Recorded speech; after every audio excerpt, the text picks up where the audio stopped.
తెలుసు, అడగక ముందే పేదల బాధలు తెలుసనిచ్చు. కానీ కొన్ని మర్చిపోయినాం మనం.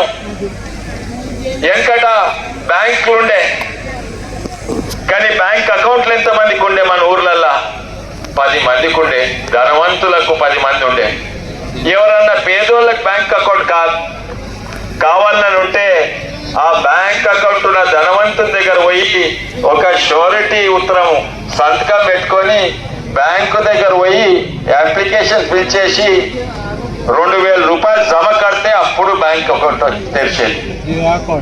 మోడీ అన్నాడు, ఈ బ్యాంక్ నుండి ఏం లాభము, అవసరం ఉన్న వాళ్ళకు అకౌంట్ లేకుంటే ఉండేం లాభము, ఈ గ్యారంటీ లేనిది 2000 రూపాయలు జమ చేసుడేంది, నేను గ్యారంటీ ఉన్నాను, ఇప్పుడు అందరికీ బ్యాంక్ అకౌంట్ తెరిచిండు.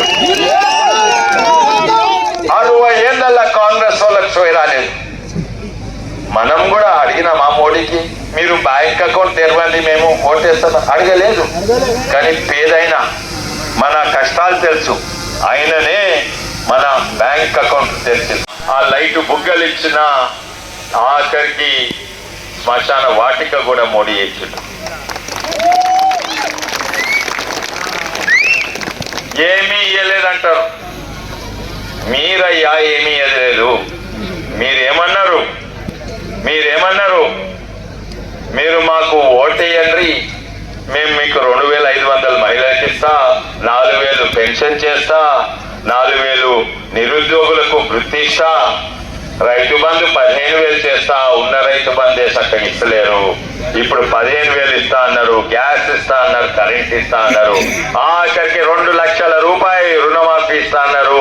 డిసెంబర్లో 2 పైసలు ఇక్కడి వరకు రాలేదు.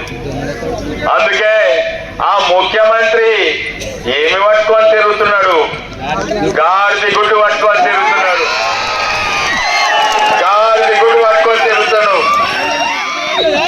పక్కకి ఎవరున్నాడు? కోడిగుడ్లైనా, ఇంకోటి గాడిది గుడ్లైనా.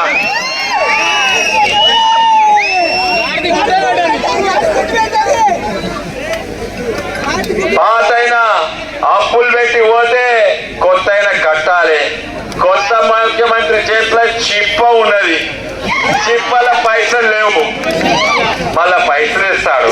ఎవరికి ఎక్కడ ఉన్నాయి పైసలు? లేవు. గత 2 నెలల సంది ప్రచారం జరుగుతుంది. రోజుకు ప్రచారం పెరుగుతుంది, స్పందన మంచిగా వస్తున్నది. కానీ ప్రచారం పోయి జాయినింగ్ ప్రోగ్రాంలో ఎటుపోయినా కూడా ఈరోజు కూడా ఎంతోమంది జాయిన్ అయినరు. కొత్తపల్లి సర్పంచ్లు, రోజటూరు సర్పంచ్లు, వాళ్ళతోటి వందలాది యువకులు జాయిన్ అయినరు. నిన్న కూడా బుల్కాపురం నుంచి 500 మంది గ్రామం ఖాళీ అయ్యి జాయిన్ అయినరు. మొన్న ఎంపీపీ కందీడ్ ఎంపీపీ వాళ్ళతోటి ఇంకా 5 మంది సర్పంచ్ జాయిన్ అయినరు, ఎంపీటీ జాయిన్ కాబోతుంది. ఎంతోమంది వాళ్ళే వచ్చి జాయిన్ అవుతున్నారు. ఈరోజు యావత్ భారతదేశం నిర్ణయం తీసుకున్నది. కానీ తెలంగాణ కూడా నిర్ణయం తీసుకున్నది. వచ్చే ప్రధానమంత్రి మోడీ. ఇది ప్రధానమంత్రి మోడీ అవుతారు. కానీ ఇక్కడ కూడా మెజారిటీ ఎంపీలు 12 మంది 11 మంది కంటే ఎక్కువ ఎంపీలు బీజేపీ పార్టీ వస్తుంది. ఈరోజు మోడీ మీద నమ్మకం. వాళ్ళు ఏది చెప్పినా కూడా గాడిది గుడ్డు పట్టుకొని తిరుగుతుంది, కానీ అసాధ్యమైన గాడిది గుడ్డు పట్టుకొని తిరుగుతుంది. కానీ వాళ్ళ పథకాలు గట్లే ఉన్నాయి. 2500 రూపాయలు మహిళకి ఇస్తా అన్నారు, 2 లక్షల రూపాయలు రుణమాఫీ చేస్తా అన్నారు. అంతర్జాతీయ స్థాయిలో చూస్తే మోడీకి అడ్డేవారు లేరు. అంతర్జాతీయ భారతదేశంలో మోడీకి అడ్డేవారు లేరు. అవతల దిక్కు ప్రధానమంత్రి క్యాండిడేట్ ఎవరో కూడా ప్రకటించలేదు. రాహుల్ బాబా అంటున్నారు, ఆయన గుట్టలకు పారిపోయిండు వైనాడు. ఎందుకంటే సేఫ్ సీట్ అనుకుంటా వైనాడు. ఎందుకంటే అక్కడ మెజార్టీ మైనార్టీ అక్కడ ముస్లిమ్స్ 51%, ముస్లిమ్స్ 30%. అదే సేఫ్ సీట్. మీరు ఒక ప్రధానమంత్రి క్యాండిడేట్ అయితే యావత్ భారతదేశం ప్రధానమంత్రి, ముస్లిమ్స్ అయితే కాదు, వాళ్ళు మతతత్వ పార్టీ కాదు. మా మీద ఆరోపణలు.